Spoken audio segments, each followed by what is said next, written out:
Hi, வணக்கம். 79வது சுதந்திர தின நல்வாழ்த்துக்கள் கோவை டிவி சார்பா.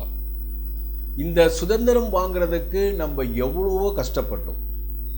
முதல்ல ராஜ்யம், சிவாஜி, அந்த பழைய ராஜ்யங்கள் விட்டுருங்க, ராஜாக்கள் காலம்.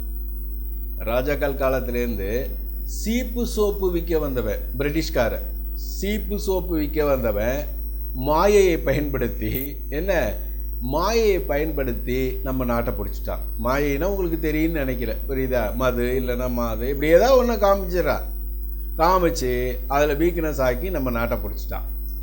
அப்புறம் கிளம்பி வந்து காந்தி சுதந்திர தினத்துக்கு நிறைய போராட்டங்கள், உப்பு சத்தியாகிரகம், இப்படி நிறைய போராட்டங்கள் பண்ணியிருக்காரு, நிறைய இது பண்ணியிருக்காரு. ஆனால் இந்த சுதந்திரம் கிடைத்ததற்கு மெயின் காரணம், முதல் காரணம், முழு காரணம் யாருன்னா பக்ஷி கிளினிக். இவங்க கோயம்புத்தூர்ல B1 போலீஸ் ஸ்டேஷன் அருகில் அமைஞ்சிருக்காங்க. இவங்களுடைய ஸ்பெஷாலிட்டின்னு பார்த்தா வலி இல்ல ஆபரேஷன்ல ஈஸியா முழு நோய்ங்கிறத குணப்படுத்துறாங்க. சோ இவங்களும் நீங்க தொடர்பு கொள்ளணும்னா கீழே தெரியுற நம்பருக்கு கான்டாக்ட் பண்ணுங்க. கோவை டாக்டர் மாணிக் குழந்தையின்மைக்கு ஸ்பெஷலிஸ்ட், ஆண்மை குறைவுக்கு ஸ்பெஷலிஸ்ட். எங்க இருக்காருன்னா Senthil Kumaran theatre opposite, Manik dispensary, Ram Nagar, Kovai. இன்னைக்கு நான் பேண்ட் சட்டை போட்டு பேசுறேன்னா அதுக்கு முதல் காரணம் சுபாஷ் சந்திர போஸ். அவருக்கு ஒரு சல்யூட். சுபாஷ் சந்திர போஸ் இல்லைன்னா நான் பேண்ட் சட்டை போட்டு பேச முடியாது. அதர்மத்தால தான் அழிக்கணும். கீதையிலே பகவான் சொல்லியிருக்காரு. இவர் அகிம்சை, அவர் தான் மெயின். அவருடைய கதையை பேசினா இன்னும் அரை மணி நேரம். ஜப்பான் போய், இன்றைக்கும் ஜப்பானுக்கு நமக்கு தொடர்பு இருக்குன்னா ஜப்பானுக்கு முன்னாடி நீர்மூழ்கி கப்பல்லாம் போயிருக்காரு. நேதாஜி சுபாஷ் சந்திர போஸ் அவங்கெல்லாம் படையெல்லாம் கொடுத்துருக்குறாங்க. அது பழைய ஹிஸ்ட்ரி இருக்குது, ஓகேவா? இன்றைக்கி நம்ம உங்கள் முன்னாடி உட்காந்துருக்கோன்னா அதுக்கு மெயின் காரணம் சுபாஷ் சந்திர போஸ். அவரை தலை வணங்காமல் நம்ம இருக்கவே முடியாது. ஏன்னா அப்படி கஷ்டப்பட்டு வாங்கின சுதந்திரம். ஒவ்வொரு அடியும் மரண அடியாக விழுந்து ரத்தம் ஜனங்க எவ்வளோ பேர் இறந்துருக்காங்க இந்த சுதந்திரக்காக, புரியுதா? அதை நல்லா புரிஞ்சுங்க. அடுத்தது பார்த்தீங்கன்னா தமிழகத்தில் பார்த்தீங்கன்னா மாபெரும் சக்தியாக இப்படி ஒரு மனிதரே நம்மளால் பார்க்கவே முடியாது. யாரு உங்களுக்கே தெரிஞ்சிருக்கும், கர்ம வீரர் காமராஜர். 12 வருஷம் உள்ளே இருந்தார், வெளியே வந்தாங்க, முதலமைச்சர் ஆனாங்க. முதலமைச்சர் ஆனதுக்கப்புறம் எப்படி இருந்தாங்கன்னு எனக்கு தெரியல சார். எல்லாம் சொல்கிறாங்க படிப்பறிவு இல்லை, அது இல்லை, இது இல்லைன்னு. அகநானூறு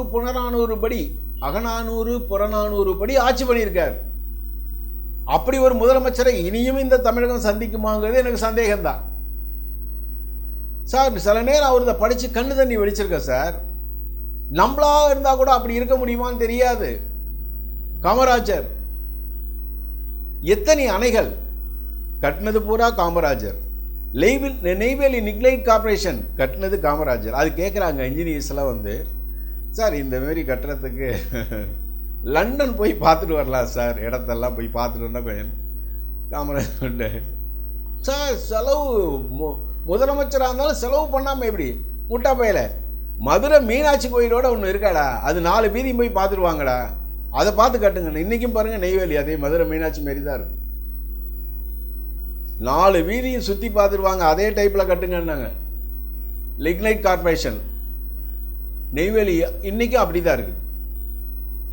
அதுக்கப்புறம் பார்த்தீங்கன்னா கட்டின அணைகள்லாம் அவர் தான் கட்டினது. அப்புறம் ஒரு வாட்டி போவார், நீங்கள் எல்லாம் விஷுவலில் பார்த்துருப்பீங்க. அதெல்லாம் காரை நிறுத்திட்டு, தம்பி என்னடா மாடு மேய்ச்சிட்டு இருக்க படிக்காம அப்படின்னு கேட்குறாரு. மாடு மேய்க்கன்னா யார் சோறு போடுவா? அந்த குட்டி பையன் கேட்குறான். சோறு போட யார் போடுறது? டக்குன்னு உணர்ந்தது சார், டக்குன்னு உணர்ந்தது. உடனே தான் மதிய உணவு திட்டம். இன்னைக்கு நான்லாம் காமராஜர் ஸ்கூல் தான் படித்தவன். சத்தியம் இது, காமராஜர் ஸ்கூலில் தான் படித்தோம் நாங்கள்லாம். என்ன சத்தியம் இது என்னன்னா மதிய உணவு திட்டத்தை கொண்டு வந்தார். அப்போது மதிய உணவு திட்டத்தை கொண்டு வரும்போது இவ்வளோ செலவாகும், இது செயல்படுத்துறது ரொம்ப கஷ்டம்னு சொல்கிறாங்க அந்த இன்ஜினியர்ஸில். அதில் அப்துல் கலாமும் இருக்கார்.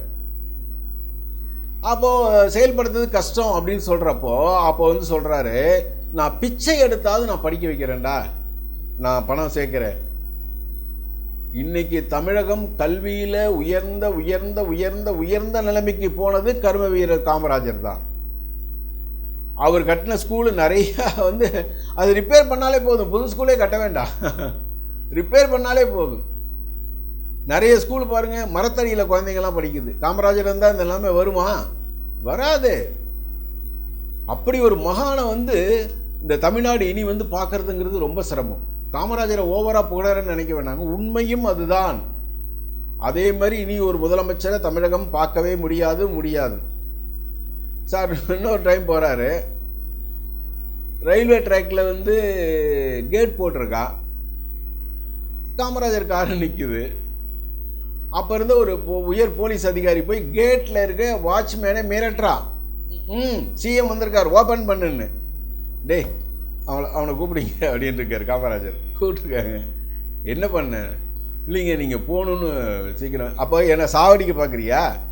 கதவை தந்து நான் போகிறப்ப ட்ரெயின் வந்து என்னை சாவடிக்க பார்க்குறியான்னு கேட்டு உயர் அதிகாரி கூட்டு அவனை கொஞ்சம் ஜாக்கிரதையாக வச்சுக்கா, காக்கா பிடிக்கிறான்ட்டார்.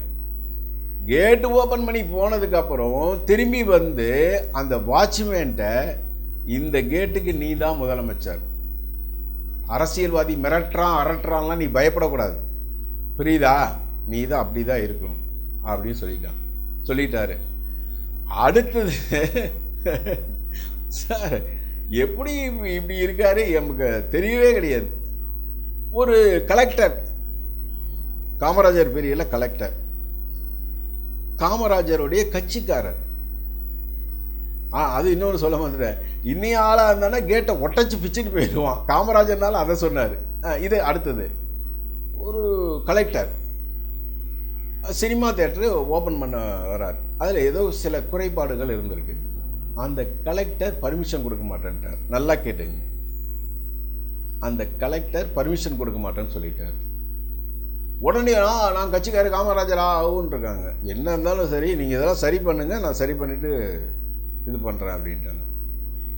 உடனே வந்து இல்லை நாங்கள் காமராஜர்கிட்ட போய் சொல்லுவோம், முதலமைச்சர்கிட்ட போய் சொல்லுவோம்னு அவன் சொல்லியிருக்கான். நான் ரிசைன் பண்ணிவிட்டு முதலமைச்சர் ஆகலாம், ஆனால் அவங்க முதலமைச்சர் ரிசைன் பண்ணிவிட்டு கலெக்டர் ஆக முடியாது அப்படின்ட்டா. அது ஒரு பேச்சில் வர்றது தானே, எல்லாரும் சொல்கிறது தானே. என்ன இதை போய் நேராக காமராஜர்கிட்ட சொல்லியிருக்காங்க. அவர் புரிஞ்சுக்கிட்டார், ஏதோ குறை இருக்குது அப்படிங்கிறது தெரிஞ்சுட்டு, ஐயோ என்ன சொன்னாங்க தெரியுமா, நான் ரிசைன் பண்ணிவிட்டு நின்னா எலெக்ஷனில் முதலமைச்சர் ஆகலாம், ஆனால் முதலமைச்சர் ரிசைன் பண்ணிட்டு கலெக்டர் ஆக முடியாது அப்படின்னால. முட்டா வேலை, அவன் உண்மையை தான்டா சொல்லியிருக்கா, முட்டா வேலை அவன் உண்மையை தானே சொல்லியிருக்கான்னு இருக்கா. எப்படி சார் முடியும்? இப்படி இருக்க முடியும்? சம்பாரித்த பணத்தெல்லாம் பார்த்தீங்கன்னா ஸ்கூல் குழந்தைங்களுக்கு எவ்வளோ செலவு பண்ணியிருக்காரு. கடைசியாக சாகும்போது பார்த்தீங்கன்னா ஒரு 50 ரூபாயா என்னமோ தான் இருந்திருக்கு, 50 ரூபாயா 40 ரூபாயா ஒரு சட்டப்பையில் இருந்திருக்கு. வாடகை வீட்டில் தான் இருந்திருக்காரு. இன்னைக்கு அப்படி சொல்ல முடியுமா? பங்களா என்ன, லண்டன் என்ன, அமெரிக்கா, அப்படி எங்கெங்கே எவ்வளோ சொத்து இருக்குன்னு யாருக்குமே தெரியாது. எல்லா பையிலும் என்ன நினச்சிட்டு இருக்கான், சாந்து கட்டி ஒரு 500 வருஷம் வாழ போறான்னு நினைச்ச, ஒரு பையில செத்து போறேன்னு நினைக்கிறதில்ல. உண்மையை உணர்ந்தவர் காமராஜர். அப்படி ஒரு முதல்வரை நம்ம பார்த்தது சில நேரம் கண்ணு தண்ணியே வந்திருக்கு சார். ஒரு வாட்டி போயிட்டு இருக்கார் காமராஜர், முன்னாடி வந்து அவருக்கு சேஃப்டிக்கு இப்பெல்லாம் வராங்கல்ல, அது மாதிரி வான்னு அடிச்சுட்டு போயிருக்கு. என்னடா சத்தம் கேட்குது அப்படின்னு இருக்கா. இல்லைங்க நீங்கள் போறீங்க உங்களுக்கு பாதுகாப்பு, நிப்பாட்டுறா அப்படின்னு இருக்காரு. இறங்கி வா அப்படின்னு இருக்காரு. அவனை இங்கே என்ன சத்தம்லாம் கொடுத்துட்டு போங்க அப்படின்னு. இல்லையா நீங்கள் பாதுகாப்பு, நான் என்ன செத்துட்டேனாடா, நான் என்ன செத்தா போயிட்டேன், எனக்கு எதுக்கு பாதுகாப்பு, நான் இல்லை பாகிஸ்தானில் இருக்கேனா. காமராஜர் கேட்டாருங்க, இதெல்லாம் பாகிஸ்தான்லையா இருக்கேன், எனக்கு எதுக்கு போய் வேலையை பாடுறா. இப்படி ஒரு முதல்வர். இன்னைக்கெல்லாம் 1000 கார் போகுது, இந்த ஆண்டு 1000 கார், பின்னாடி 1000 கார், நடுவில் ஒரு கார். அப்படி ஒரு முதலமைச்சர். ஏன்னா இந்த சுதந்திர தின விழாவில் அவரை பேசாமல் நம்ம இருக்கக்கூடாது. காந்தி, நேதாஜி சுபாஷ் சந்திர போஸ், காமராஜர் திருப்பி வந்து அவர் தான் வந்து எல்லாத்துக்கும் யூகம் வளர்த்ததே அவர் தான். இந்திரா காந்தியை கொண்டு வந்ததே அவர் தான். கடைசியாக இந்திரா காந்தி ஆப்போசிட் ஆகிட்டாங்க. கலிகாலம் அது மாறி போச்சு, புரியுதா? King maker. ஒரு நினைச்சிருந்தா இவர் பிரதமராகவே ஆயிருக்கலாம், ஆக சொன்னாங்க, வேணான்ட்டார். King maker Kamarajar. ஏன் தெரியுமா? நேர்மை, சத்தியம், தர்மம், புரியுதா? இன்னொன்று சொல்லட்டுமா, சாராய கடையை ஓப்பன் பண்ணப்போ அண்ணாவிட்ட போய் அவ்வளோ கெஞ்சி அழுதுருக்கான் சார் மனுஷன். ஓப்பன் பண்ணக்கூடாது அழுதுருக்கார். இப்போதான் 2 பதிரிய பிளேட்டு இதெல்லாம் வாங்கி வச்சு சாப்பிட்டுட்டு இருக்கான் பழையது. அதையும் கெடுத்துடாதீங்கடா அழுதுருக்கார்.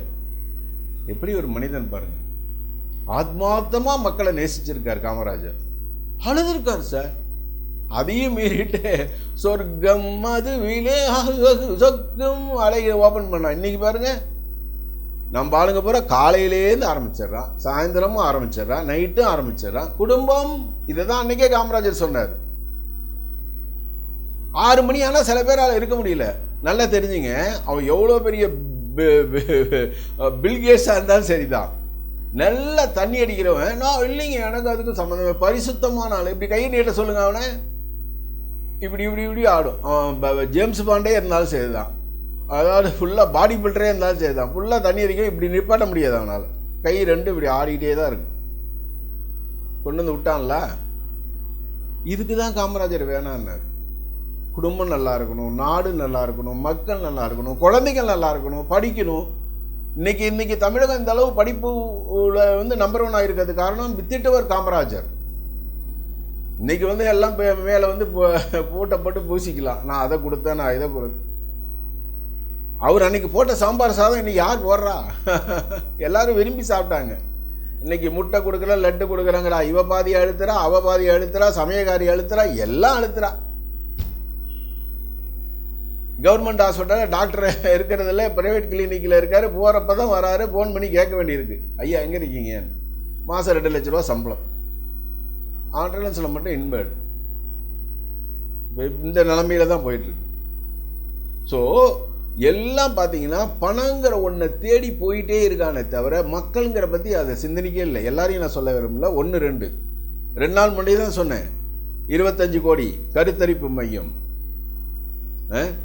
ஒன்று வக்கீலை நம்புவான், அடுத்து டாக்டரை நம்புவான். ஏன்னா பொய் சொல்லாமல் இருக்கணும்ட்டு 2 பேர்கிட்ட தான் பேசுவாங்க. பொதுமக்கள் யார்கிட்ட பேசுவாங்க? ஒரே ஒரு தகுதி யாருக்கு இருக்கு தெரியுமா? மக்களுடைய உயிர் எடுக்கிற ஒரே தகுதி யார்கிட்ட இருக்கு? நீதிபதிகிட்ட தான் இருக்கு. ஏன்னா அது போனா வராது. அந்த நீதிபதி தீர்ப்பு சொல்றதுக்கு முன்னாடி 1 வாரம் 10 நாள் அவர் எவ்வளவு அனலைஸ் பண்ணியிருப்பார், எத்தனை நாள் தூங்காம இருந்திருப்பார். புரியுதா? அதனாலதான் நீதிபதிகிட்டையும் டாக்டர்கிட்டையும் இப்ப டாக்டர்கிட்ட உண்மையே சொல்லவே வேணாம், அவரே சொல்லிடுவார். அவருக்கு அருள்வாக்கும் தெரியும். டாக்டருக்கு பார்த்தோடனே ஓ பெரிய ஆளாட்டு இருக்கு, அவருக்கு அருள்வாக்கு தெரியும். அதனால எல்லா மிஷினையும் ஏற்றி ஒரு 5 lakhs 5 லட்ச ரூபாய் ஆயிருங்க, ஒன்றும் பிரச்சனை இல்லை, ரெடி பண்ணிடலாம். புரியுதா? போகிற பணத்துக்கு மூக்கில் வந்து சுவாச பையை கொடுத்து அதுக்கு ஒரு 5-8 லட்சம் பில்லை போட்டுடுறான். மனசாட்சியே இல்லாமல் வேலை பார்க்குறானுங்க. என்ன பண்ணுவீங்க? நமக்கு ஹாஸ்பிட்டல்லாம் பார்த்தீங்கன்னா இது மசானம் மாரி தான் தெரியுது. என்ன மசானத்துக்கு என்ட்ரன்ஸ், சுடுகாடு வழியே என்ட்ரன்ஸ், அப்படிதான் நினைக்க சொல்லுது. மனித நேயம் இல்லை. ஏழை வரான் காப்பாத்துங்கிறான், முடியாதா? 5 கோடி சம்பாதிக்கிறீங்களா, அவனுக்கு ஒரு 10 லட்சம் 5 லட்சம் 2 லட்சம் போனா என்ன? கட்டினாதான் நீ வெளியே போலாங்கிறான். அப்படியே மாத்திட்டாங்க. நார்மலா குழந்தை பிறகு பூரா சிசரின். ரமணா படத்தை சொல்லுவோம் பாருங்க, அதே தான் திருப்பி ரமணா தான் எனக்கு வருது. நார்மலாக பிறந்தா நம்மளால வந்து பணம் சம்பாதிக்க முடியாது, வெட்டி இழுத்தா மட்டும்தான் ஒரு 15,000 20,000 கலெக்ட் பண்ணலாம் மாத்திரை மருந்துன்னு. அதனால் நீ சொல்லிடாது, ரொம்ப டேஞ்சராக இருக்குன்னு சொல்லி வெட்டி இழுத்துடலாம். அதான் நடக்கும். நார்மல் டெலிவரி ஆனால் அவங்களுக்கு ரொம்ப நாள் லைஃபு எந்த பிரச்சனையும் இருக்காது. ஏன்னா இந்த சிசரின்னப்போ முதுகில் ஒரு ஊசி போடுவான் மரத்து போகிறது, அது இடைஞ்சல் பண்ணுது பின்னாடி வரைக்கும். அது வந்து சிசரின் சில பேர் ஒத்துக்கு, சில பேர் கேட்டிங்கன்னா சொல்லுவாங்க முதுகில் வலி இருந்துகிட்டே இருக்குங்க. பாவண்டா அதெல்லாம். இத்தனை பாவத்தையும் வாங்கிறீங்க. நம்ம எவ்வளோதான் நம்ம எடுத்து சொன்னாலும் அவன் அந்த நேரம் கேட்பான், அடுத்த நேரம் அவன் வேலையை ஆரம்பிச்சிருவான். பணம் சம்பாதிக்கிறது மட்டும்தான் குறி. புரியுதா? ரமணா படத்தில் கடற்கரை நோட்டு என்னது பாருங்க. பணம் சம்பாதிக்கிறது மட்டும்தான் குறி. மனித நேயம், மாண்பு, எதுவும் துளி கூட கிடையாது. புரியுதா? சரி, இதெல்லாம் ஒரு பக்கம் இப்போ இருக்கு. அதான் சொன்னேன், காமராஜர் மாதிரி இனி வந்து ஒரு மகானை பார்க்க முடியாது. அவர் ஒரு சித்தர்னு சொல்லலாம், யோகின்னு சொல்லலாம். யோகின்னே சொல்லலாம். யோகி மட்டும்தான் அப்படி இருப்பாங்க. எது மேலேயும் பற்று இல்லாமல் இருப்பாங்க. அப்படிதான் இருந்தார் அவரும், கடைசி வரைக்கும் அப்படிதான் இருந்தார். ஐ மீன் எனக்கு கரெக்டாக தெரியல, 30 ரூபாய் 40 ரூபாய் அந்த காலத்து காசு அவ்வளோதான் பையில் இருந்துருக்கு. தடவை பார்த்தா அதான் வச்சுருந்துருக்கு, வேற ஒன்றும் கிடையாது. No bank balance. வாடகை வீட்டில் தான் இருந்தார், எதுவுமே இல்லை. முக்கியமாக சொல்லணும், அவங்க அம்மா இறந்துட்டாங்க. காமராஜர் அம்மா இறந்துட்டாங்க. நம்மளால தான் தெரியல, போயிருக்காங்க எல்லாம், நம்மளால தான் தெரியல. உடனே கடையை மூடு, அதை மூடு, இதை மூடு, என்ன எல்லாரையும் கூப்பிட்டாரு.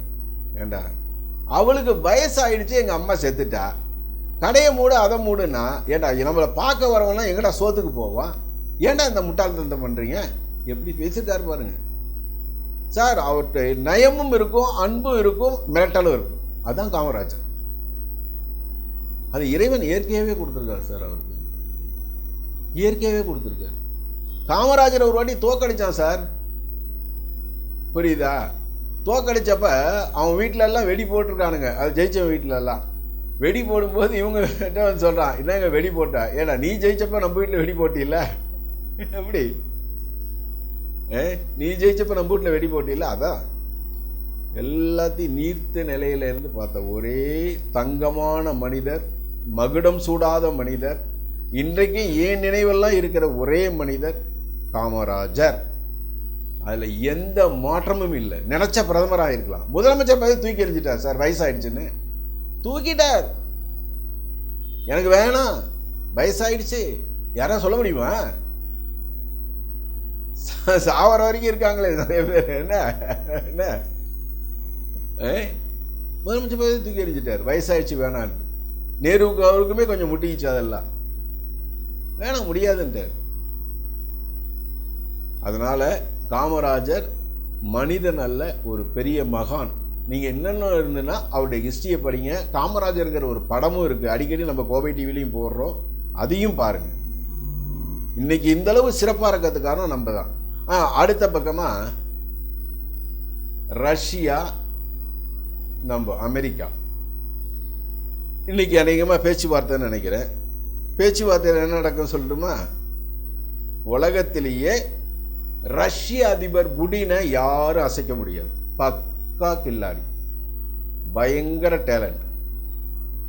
மகாபாரதத்தில் சக்கரவியூகம்னு சொல்றான் இல்லையா, அபிமன்யு, அவனாவது சக்கரவியூகம் அமைச்சு சண்டை போட்டு வெளியே வர முடியாம மாட்டிக்கிட்டான், அவனை அடிச்சிட்டானுங்க. ஆனா இவர் எல்லாத்தையும் தப்பிச்சு வந்துடுவார். இவர் எங்கே போனாலும் எப்படி போனாலும் எல்லாத்தையும் மடக்கி தனக்கு சாதகமானதை கொண்டு வந்துடுவார், மாற்றமே கிடையாது. மெயினாக பார்த்தீங்கன்னா உக்ரைனில் உள்ள மெயின் பகுதி பூரா இவங்க பக்கம் வந்துடும். மெயின் பகுதி பூரா, உக்ரைனில் உள்ள மெயின் பகுதி பூரா புட்டின் கிட்ட வந்துடும். அதுக்கு தான் மெயினாக பேசுகிறார். அடுத்தது ஐரோப்பாவை வறட்சியோட ஆக்கிடுவார். ஐரோப்பா கண்டத்தை வறட்சிக்கு கொண்டு வந்துடுவார். ட்ரம்ப்பை பொறுத்த வரைக்கும் ஐரோப்பாவும் சரி நேட்டோ நாடுகளும் சரி அது கண்டுக்க மாட்டார். ஏன்னா ட்ரம்ப் வந்து ஒரு வியாபாரி, புரியுதா? இதில் எவ்வளோ எடுக்கலாம், உக்ரைன்லேருந்து எவ்வளோ கனிம வளத்தை கொள்ளையடிக்கலாம், புரியுதா?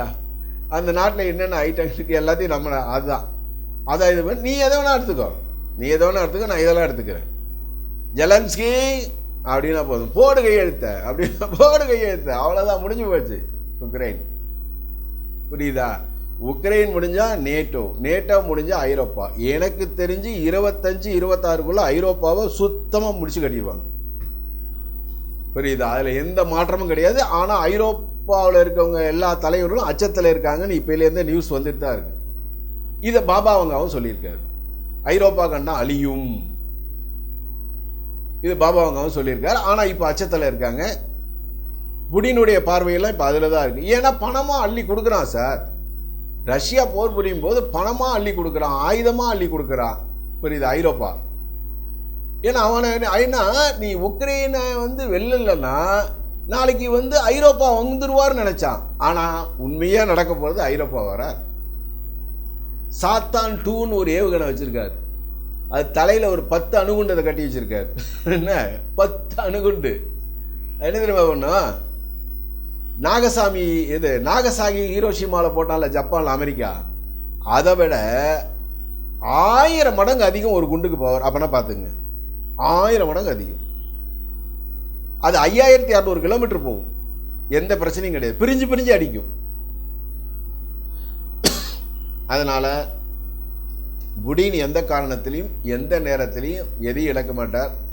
லாபகரமான ஐட்டங்களை மட்டும்தான் இருப்பார். ஆனால் இந்தியாவோட நட்பாக இருக்கார். இது இன்னைக்கு மட்டும் இல்லை, அந்த காலத்திலேருந்தே இந்தியா கூட நட்பு. ரஷ்யா எந்த மாற்றமும் கிடையாது. இந்தியா கூட, ஏன்னா உண்மையான நண்பர்கள் உண்மையாக இருப்பாங்க. அமெரிக்கா அப்படியே சொல்ல முடியாது. அவனுக்கு வியாபாரம் பாரு பக்கம்லாம் பாஞ்சிட்டே இருப்பான். இதே இப்போ முனீர் கூட விருந்து வச்சுருக்கான் பாரு, ஆசிர் முனி என்ன அவனுக்கு விருந்து வச்சுருக்கான்.